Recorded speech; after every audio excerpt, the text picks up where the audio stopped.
So welcome everyone. So great to be together. This is our Thursday Zoom session of the China-US Women's Foundation. With us today as our guest is Coralie Cooper. She has worked on environmental issues for over 20 years with state and the federal government. She is currently Deputy Director of the Northeast States for Coordinated Air Use Management, NESCOM, a nonprofit association of the air pollution control programs in 8 Northeast states. NESCOM provides technical advice and policy guidance to states on their air pollution control and climate programs. So how wonderful that together we can start a dialogue about climate change, environmental health, all the things that we know we must talk about for the sake of our children and the planet, but somehow have been prevented or distracted by so many other issues. So Coralie, thank you for joining us today. I thought how we could start is maybe you could give a little bit about background about yourself and your career, and then I can proceed and ask questions, as can everyone. So welcome. Well, thank you so much, Leslie. Thank you. I'm really delighted and honored to be here with you guys. So thank you. And this is a huge day. We're hopefully on the cusp of being able to do really important work at the federal level on environmental issues for a change. But yeah, so just a little bit about kind of how I got into the field. I think, really at first is that I grew up in Rhode Island, right on Narragansett Bay, and it was, at the same time, extraordinarily beautiful and also terribly polluted in the 70s.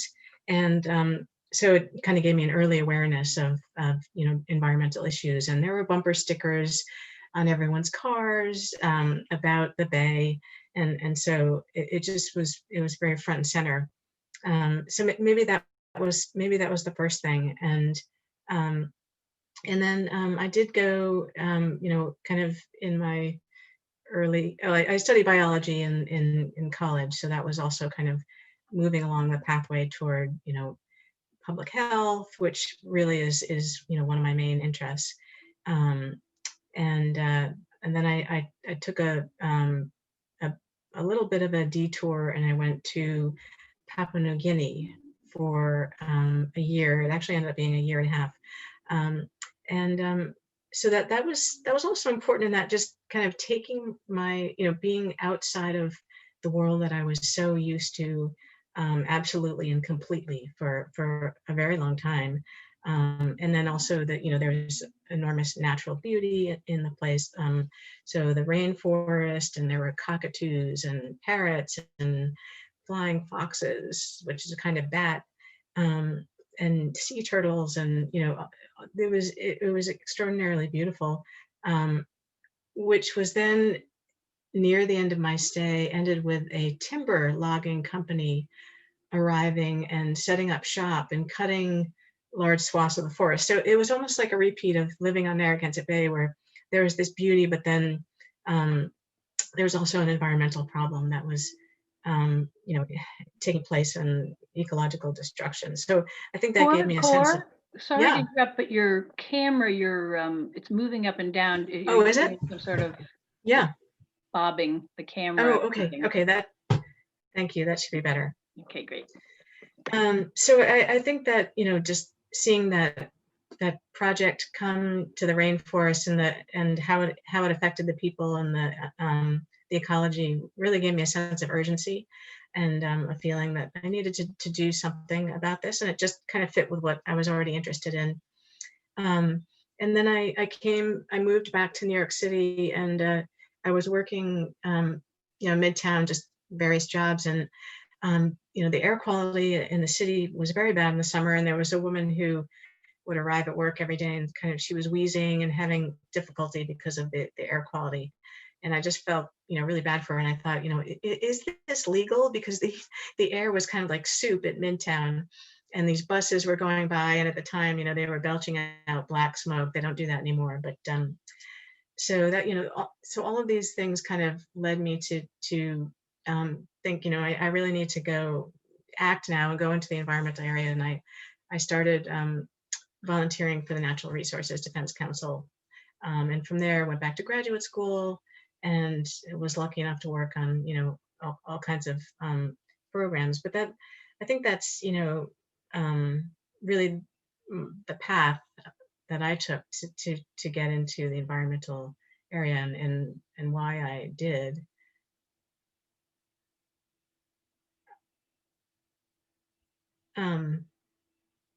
So Leslie, that's the kind of the nutshell of how I got it. You know, wouldn't mind touching on some of these different things along the way. Like I have some pictures from New Guinea, and I can tell That you. would be great. I would love to see some pictures of New Guinea that you took.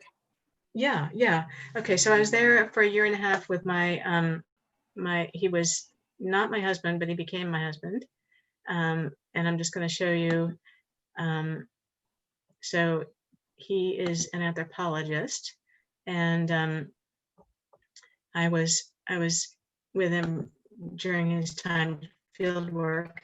And so what you're seeing here is it's a ceremony on the left where they're planting a taro effigy. Taro is a very important food in this area of New Guinea, and there's a ceremony to celebrate the taro, and there's this very large effigy that was carried in on this pallet that you see, and they're going to plant it.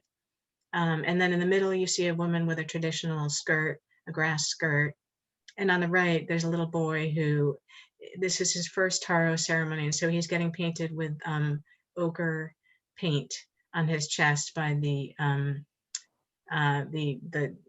chief, for lack of a better word, from the village.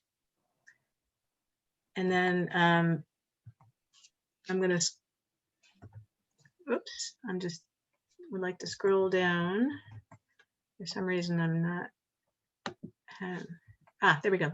Okay, and then on the left is another man who's participating in the taro ceremony. You see that traditional kind of headdress, and also that's bark cloth around his waist. So that's made of the bark of a tree and then painted with ochre. So there's you know, all of these amazing rituals that took place in New Guinea, and I was fortunate enough to experience this. Of course, they do slash and burn agriculture, so it's not a very environmentally friendly form of agriculture, but it's small scale as well. And then on the right, there's the obligatory picture of me many moons ago in my garb, my grass skirt, in as part of a group of young women. In this case, it was celebrating somebody's marriage. And I just want to add that, you know, one thing about New Guinea that, you know, there was the environmental aspect, but I have to say, I think the most important thing about the trip to New Guinea for me was that it really allowed me to see race in a different way. You know, living in a completely different culture for a year and then coming back to the United States, I had a very different lens of race in the United States, and it changed the way I saw things completely. And I'm just very thankful that I had that experience, because it's a hard thing to gain. Okay, well, that's my quick New Guinea piece. Coralie, thank you so much. It's fascinating. Could you just tell us a little bit about like the highlights of your career? And I know that you have a special interest in electric cars and, you know, kind of the impact that they can have going forward. So kind of maybe bring us into the present and, you know, talk a little bit about what you're interested in these days. Yeah. Well, I mean, so I'd say that some of the highlights are, you know, when I had the opportunity to work on something where there was a policy at the end of the effort that you know, changed something. Like, for example, when I was working with the Natural Resources Defense Council, I was lucky enough to work on, they had a Dump Dirty Diesel bus campaign, and that eventually led to an agreement with with New York City to clean up their 4,000 buses. And so that was very exciting, and I worked with great people. So that was an early experience that I really loved and kind of cemented the, my desire to go into the area. And then there have been other ones along the way that are similar, but it's often really interesting to work with a large group of states, which is what I do now. So we recently we orchestrated the signing of a memorandum of understanding with 15 governors and then the District of Columbia to accelerate the introduction of electric trucks, essentially, and it sets targets for electric truck sales in future years. So that's always tremendously rewarding when you can pull together the policymakers and establish an agreement like that sets goals for, concrete goals for cleaning up the environment. So that's the kind of thing that I really enjoy and that I've been lucky enough to work on. And really, so on electric vehicles, that the main focus of my work is on electric vehicles, both cars and trucks. And so, promoting them and helping states and other jurisdictions, work on the economics to make them affordable and also require them legally, and social media campaigns about electric vehicles and other things. And so that's really the focus of what I'm doing right now and has been for quite a while. So let's talk about what you foresee and are hoping for under Biden administration in terms of the environment. What are the things that we should be watching for? Well, I mean, one of the things that we really need to we need to accelerate the introduction of electric vehicles. So we're currently at like 2% of sales are electric vehicles, and we need to essentially get to 100% by 2050, or really sooner. Really, we should be 2040, because it takes 10 years for the fleet to turn over. So you're talking about an enormous ramp up in sales of electric vehicles, and with the right policy levers, the costs can be on a par with regular gasoline vehicles. In fact, they already really are, depending on how you do the calculation. Like Consumer Reports just came out with a study saying that electric vehicles, if you take into account their lifetime costs, are cheaper than gas cars.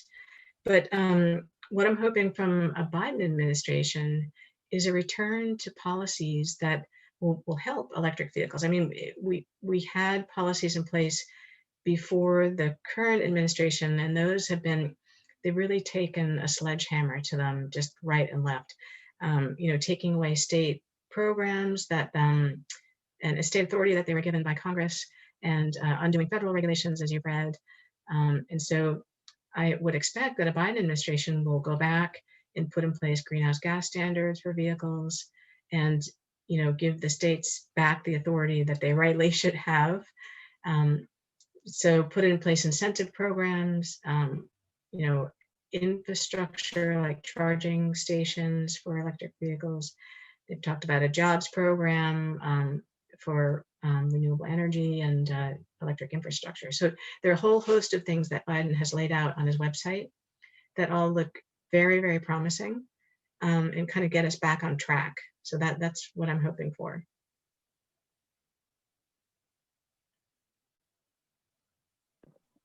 I have a quick question. Cor, is it something that Biden can do like Trump did with executive orders, or will it have to go through the Senate, which might be tricky? Yeah, so that there's a huge amount of authority under the Clean Air Act for the federal government and EPA to do a lot of this without going through the Senate. The Senate has already given EPA the authority to act, and so Biden can do quite a bit. He could go in and put in a requirement that vehicle emissions kind of ramp down over time, and we move towards zero emission vehicles and electric vehicles. So there's that as well. There are other things that might take action in Congress, like if we were going to have like a national renewable electricity standard. So there are some things that it's debatable how, if the authority is sufficient at EPA, but there is a tremendous amount that he can do either through executive order or just the authority at EPA. What is the pushback on it? Why isn't everyone for it? Well, I mean, you know, there's been this, it's really kind of sad. I mean, so instead of having a kind of a logical discourse about climate change and the need to reduce CO2 emissions, I think that really that discourse has been so influenced by special interests and the corporate profits, and so we just have not been able to sit down, both sides of the aisle and with industry, and have a conversation about how we need to get to zero emissions. We know what the technologies are, we understand the costs, and we understand the paths to get there, but we need to put the policies in place. And I just think that essentially profits have made it so that people are putting spokes in the wheel instead of sitting down at the table and trying to talk about how we accomplish what we need to accomplish, and then also attacking the science, of course, because that's the basis for making change. Coralie, Sorry, go ahead. is one of the problems the argument that electric vehicles are merely shifting the pollution from fossil fuels to the pollution of power plants that are providing the electricity for these vehicles? And what about fuel cell vehicles? Yeah. So that's a really important. It's an important consideration. It's important. I wanted to talk about this. So, electric vehicles will certainly increase the need for electricity. Like projections show that if we go to all electric, we're going to need like 30% more electricity than is currently being generated, for example. And under the current grid mix, you would just shift to power plants. Power plants would be emitting, ozone forming pollutants and particulate and CO2, and there'd be nothing coming out of the tailpipe.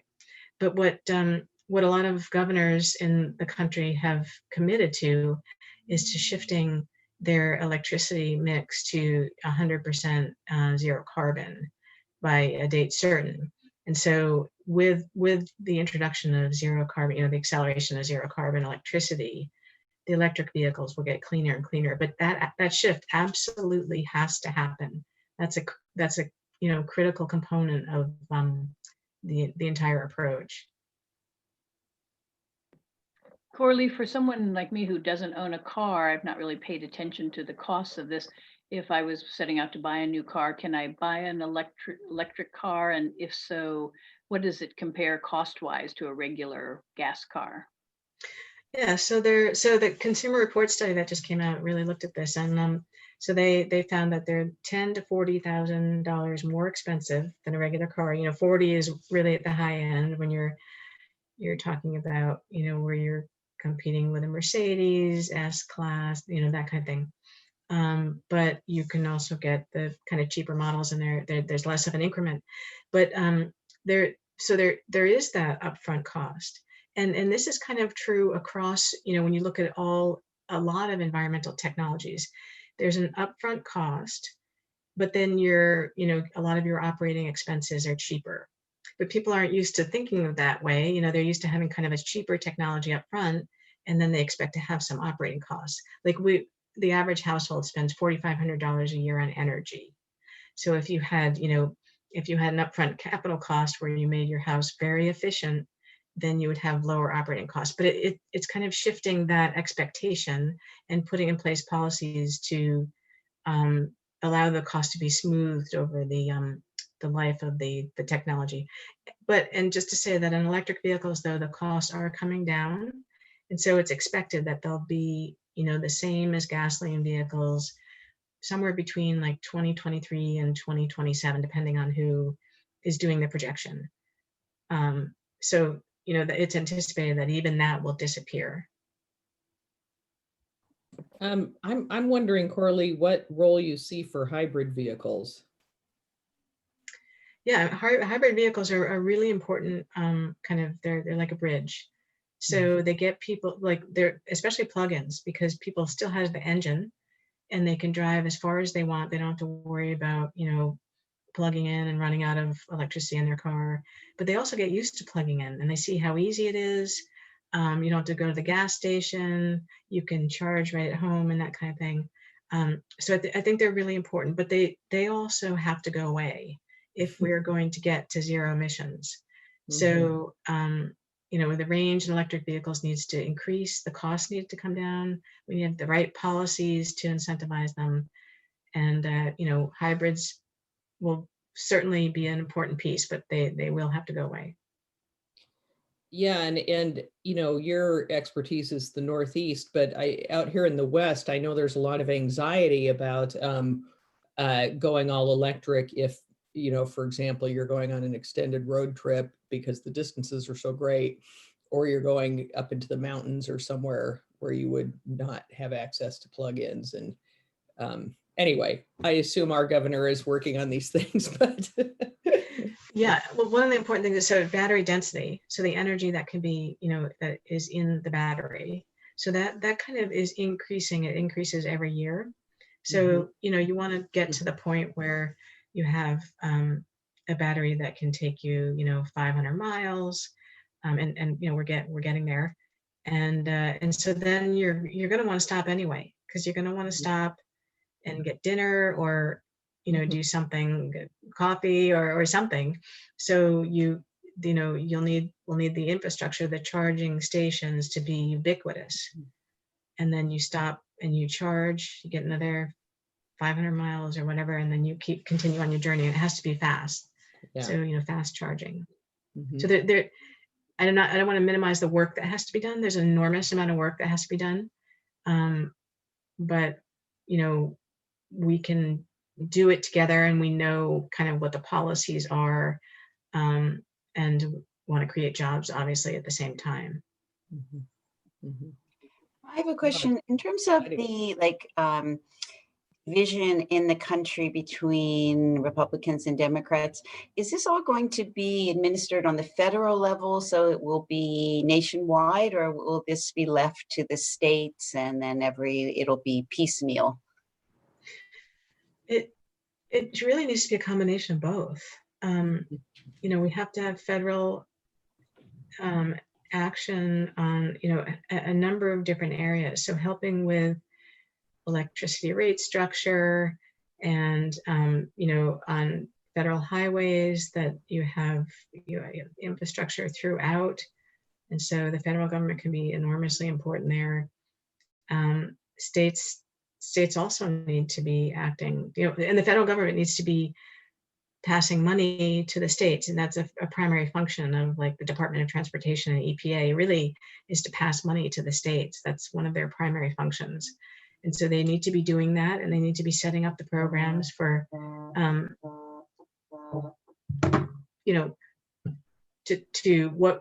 what programs are we creating and administering so that states will have funding for this, and the states then need to carry them out. So I really think it's both levels. And I think, Coralie, that during this sort of period that we've just been passing through, it's been sometimes difficult on the federal level to move things forward. And so there's been an attempt to sort of operate on the state level or the regional level to,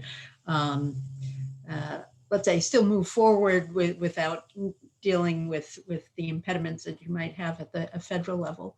So do you think that at this point there are kind of state level programs and sort of cooperative arrangements that will continue forward and are important to continue forward? Or is this going to be a period when you think everyone's going to be very excited and hopefully reverting to a more sort of federal level approach to programs? Well, I think there's been such a massive vacuum for the past 4 years at the federal level that, and then prior to that, there are real problems because there, in Congress, a lot of things couldn't get through. So, that, well, those things taken together, that, there will be a movement toward kind of looking to programs at the federal level, and that's much needed. So, but I don't think it's going to eliminate the work at the state level and the regional level. Like, so the Clean Air Act gives California an enormous amount of authority to reduce vehicle pollution. So California recently announced that they're going to go to 100% zero emission vehicles by 2035. Governor Newsom put out an executive order. And so the Congress a long time ago gave California special authority to act where the other states can't, because they had been so far ahead on this topic in the 50s and 60s. And so that kind of, action on the part of California is super important. And they, kind of, Congress called it like it's a laboratory of innovation. California is, and their role is to push the envelope and to get new technologies in place. And then it sort of, graduates to the federal level. So I think it really, on both, you need both happening. And then the states also can kind of adopt some of California's programs. That's also legal if they adopt exactly the same thing. So you have, the states kind of pushing the federal government to move forward. And in terms of the amounts of money that might be available, for example, for charging stations and things like that, as kind of first steps to really make this big jump towards our 2050 goals, do you see that likely to happen? Well, there've been a couple of infrastructure bills that have been in Congress, and there's always a big infrastructure bill that gets reauthorized every 5 years or so. So there's often an opportunity to, talking really big money in these infrastructure bills. And especially now with COVID and everything, there might be an opportunity to as a kind of a recovery effort. If there was agreement in Congress to put that forward, that might be a likely place I think there's enough support for infrastructure, and everyone realizes that it's critical, that except for the people who don't believe in climate change. But I still think that it's the kind of thing that might get through, because it's a big jobs program. And so there'd be support from labor and environmental groups and all kinds of organizations that would help push it forward and get it passed. Coralie, I was listening in on, Dan Rather took calls from people about who they voted for and why, on the radio yesterday. And one woman called and said, she lives in the oil industry in Texas, and they are desperately afraid that, Biden's going to wipe out all the oil industry and all their jobs. That must come up often, I'm guessing. What do you guys say to that? Yeah, so it's interesting. So I really work in the Northeast and Mid-Atlantic, and there's a little bit of refining, but not much.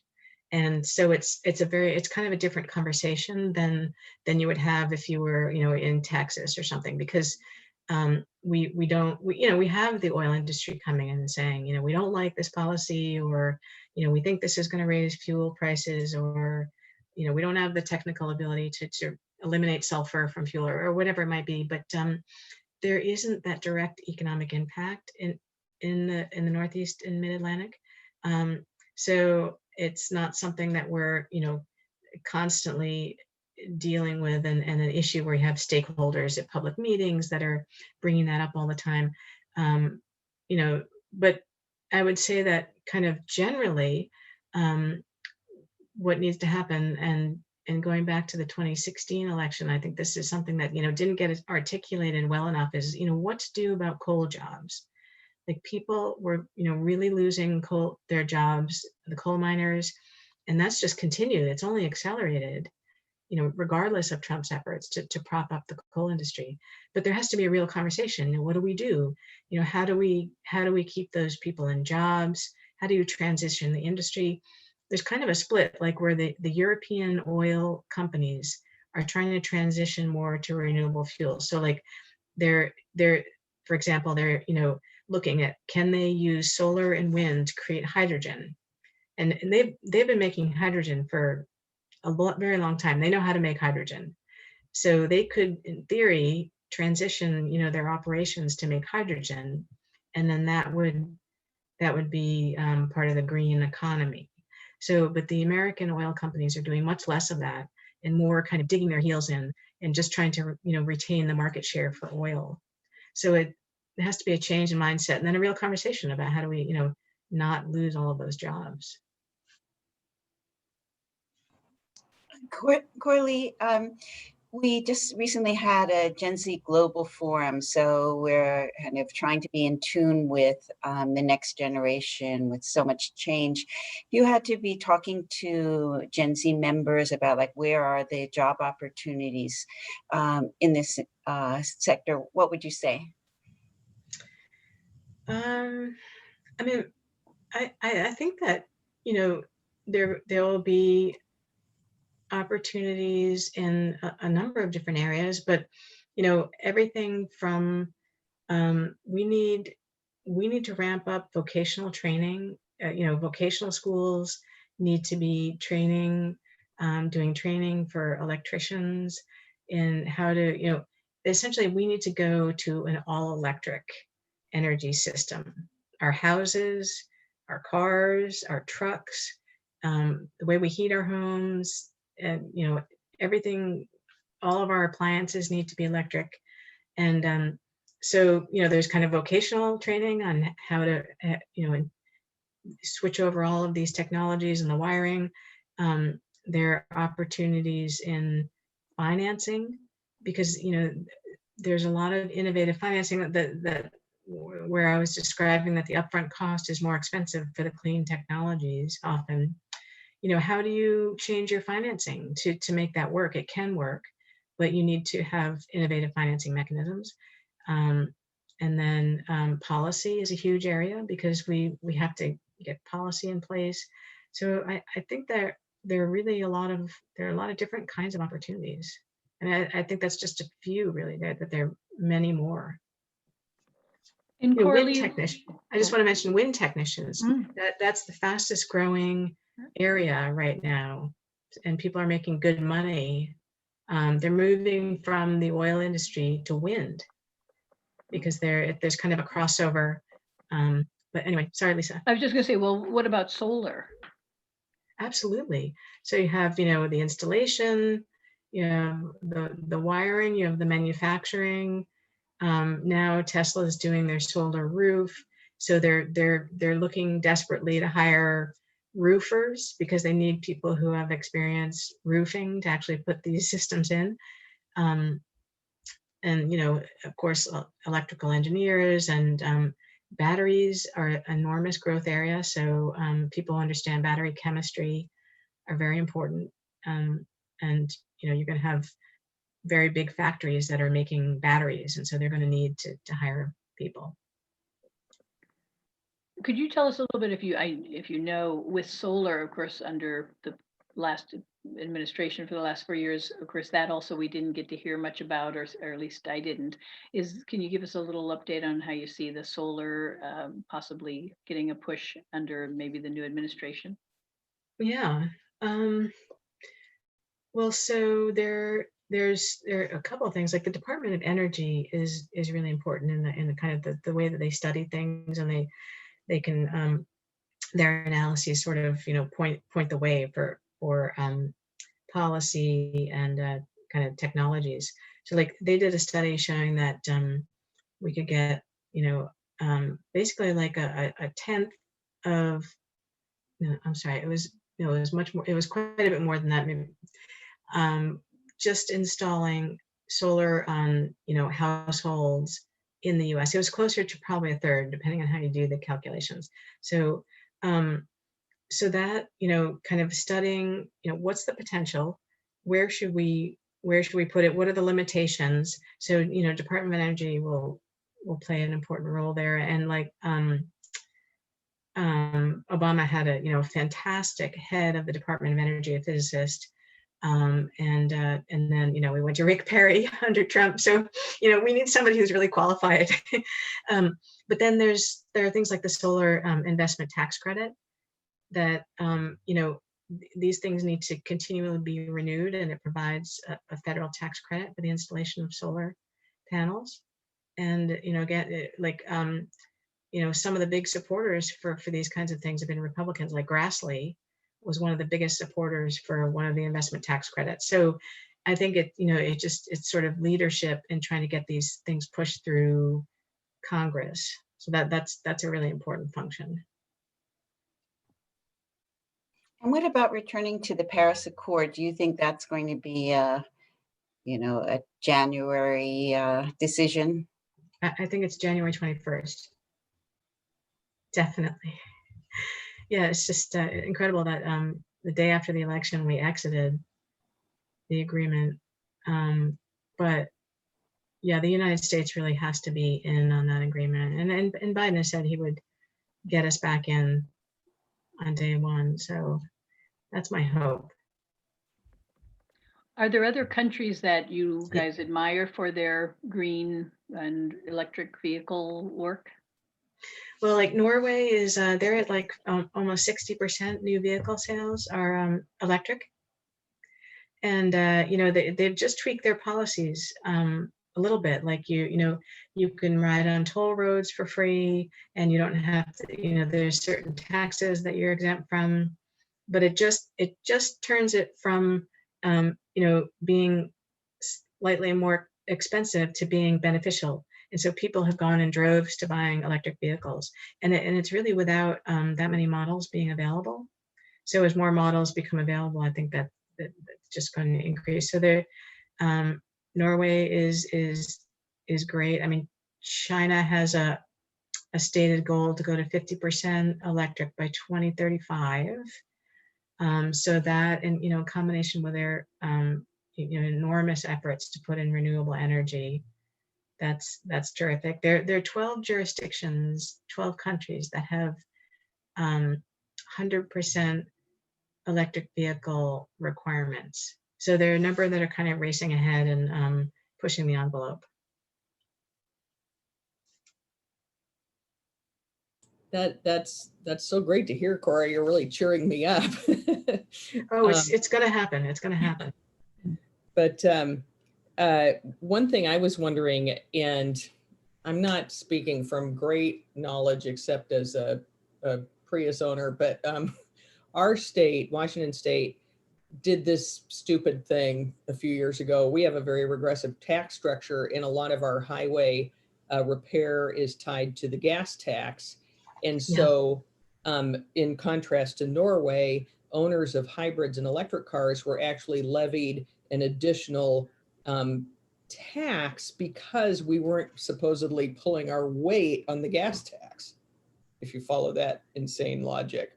So I feel like, maybe you could add to your list, I don't know, tax policy advocacy work is going to be huge, because I'm sure if that's true in our state, it's probably true in other states, these odd kind of tax cul-de-sacs. Oh, it's coming up everywhere. It's really a primary, it's a real stumbling block, because the states where they should be, very proactive, get hung up on this because it's a huge source of revenue. Mm-hmm. And, even a small reduction, first of all, you have fuel, cars are more fuel efficient, so they're losing revenue that way. And then you have, hybrids, which really cut into it. So yeah, what needs to happen is a completely new program, like basically tax on the base of how many miles you drive every year, or something different. Right, and that's it just comes up. Yeah, that's come up here, and I think as our state house gets more and more like totally blue, it's probably passable. Yeah. I think they're going to have to, because, you know, like say if Biden gets back in, he said that he's going to pick up where he and Obama left off on the fuel efficiency requirements for cars and the greenhouse gas standards.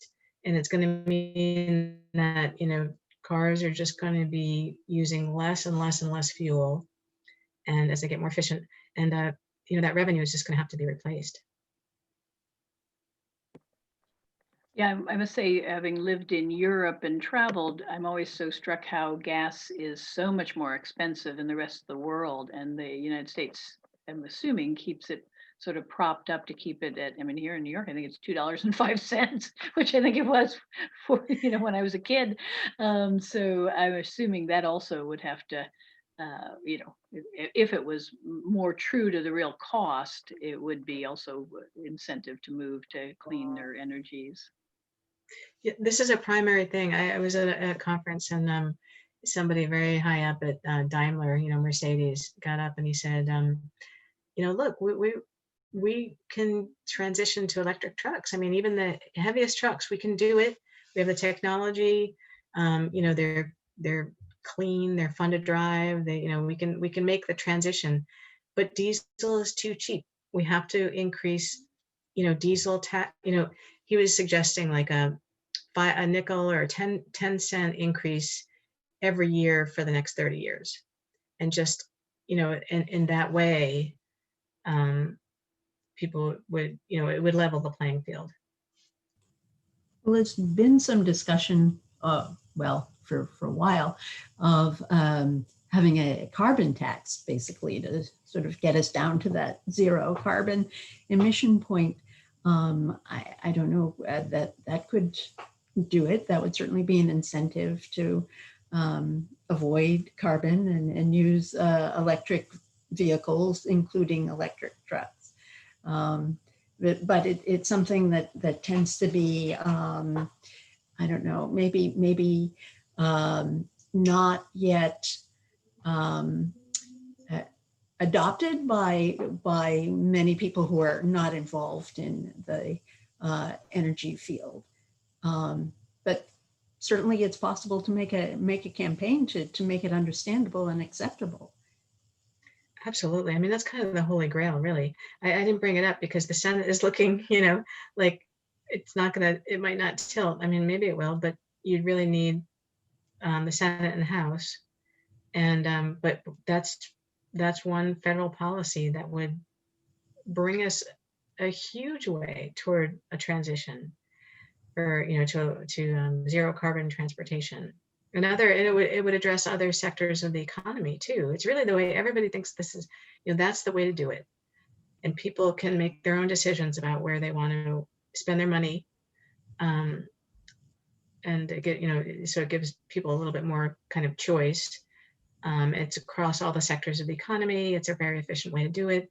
But, you know, you definitely need the Senate And to get there. Yeah, and maybe you could penalize people for emissions for contributing to air pollution and lowering air quality. Yeah, states have done that kind of a fee bait program where, you know, your more polluting cars are more expensive to buy. There's like a sliding scale of taxes that's administered at the state level, and then your cleaner vehicles, you actually get a rebate. So, you know, in the absence of federal action, that is something that states have considered, but then it gets very difficult, especially the small states like your border on New Hampshire and Connecticut, and people can just go and get their gas across the border. So there are a lot of, you know, those types of, you know, concerns. Much better to do that at the federal level. So Coralie, do you think there's something that we all should do, like immediately once it's announced? Should we be advocating for one thing to get the ball rolling? You know, say, welcome, we're so glad to have Democrat. Now let's do this. What's number one on your list? I mean, I think so. I kind of think that I had a sort of more general approach, and So I think that, we've all become more active since 2016 because we knew that, we had to after the election. And so people have been running for office and joining, being politically active and supporting candidates and working on local efforts and volunteering. So the thing that I was going to suggest kind of goes to along those lines, and that is to, to find out whether your town or city has a net zero plan. So it's kind of an easy thing to do. Just New York has a plan. I'm sure Seattle has a plan, but not all towns and cities have a net zero plan. And to kind of find out about that, and then where you have an opportunity to comment on it, either on the internet, if the city puts out a survey, or you go to a meeting, a town meeting, or a city council meeting, and just where you can, like, comment that we need a net zero plan. And so that's one thing that can be super useful, to have residents saying that to the city and the town to kind of get them going, because it's a critical component of we need to decarbonize buildings, the electricity sector, and transportation. And so an important part of that is having cities and towns move ahead, because they have a lot of control over a variety of things that are important in that equation. And I mean, I think that, if you can, I would always advocate that people consider buying something electric, whether it's if you're buying an appliance like an electric stove or an electric dryer, electric water heater, electric car, anything electric. So, but that can be a big personal decision. Yeah,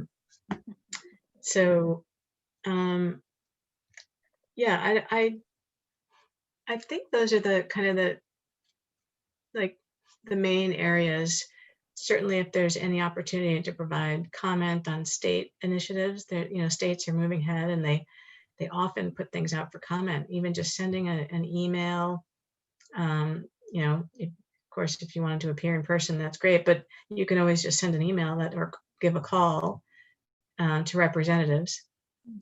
If something big came up in front of Congress, then calling your representative is always very important to get them to vote for something, whether it's it might be an investment tax credit or different green programs that are floated. Is there a email list to get on for notifications or something like that?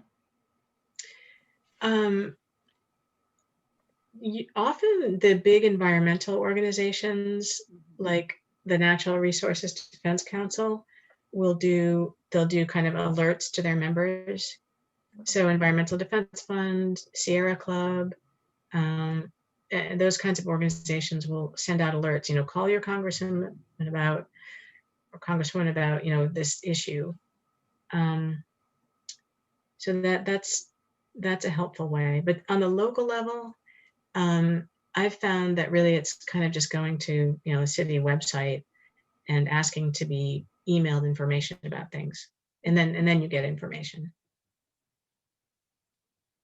Coralie, in the short term, the pandemic, the fact that people are staying home a lot more, do you guys talk about that it's having a short-term positive effect on pollution? Absolutely. We've been doing a huge amount of analysis. So like we found during COVID that there's it varies obviously from place to place, but like 50% of overall traffic went down 50%. And I'm sure you saw pictures from India and all over the world where all of a sudden, they could see mountains that they'd never seen for 30 years and that kind of thing. But truck traffic stayed really high, even higher than normal, because I think there were so many deliveries. So, it was kind of an interesting result. And, we've been looking at, how has it affected air quality, and are there ways to continue the benefits, like policies to promote telework and things like that.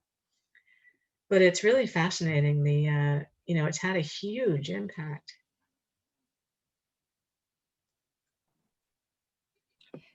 So if there aren't any other questions, I think, we can kind of wrap up. But I hope that, Coralie, you will come back maybe in like 3 or 4 months, and we can kind of together like look at what changes have happened and kind of strategize, because clearly this could be such a seismic shift in the way we all are approaching the environment. It'd be fascinating to continue the conversation. Oh, that'd be great. Yeah. Yeah. Let's hope we have the seismic shift tonight. Yes. Do. Thanks everyone for joining. Look forward to seeing you next week, and stay well, stay safe. Thank you. Thank you, Thank you. Thank Coralie. you, Leslie. Thank you. Bye. Thank you, Coralie. Really Great seeing you. interesting Coralie. conversation. Bye-bye. Bye.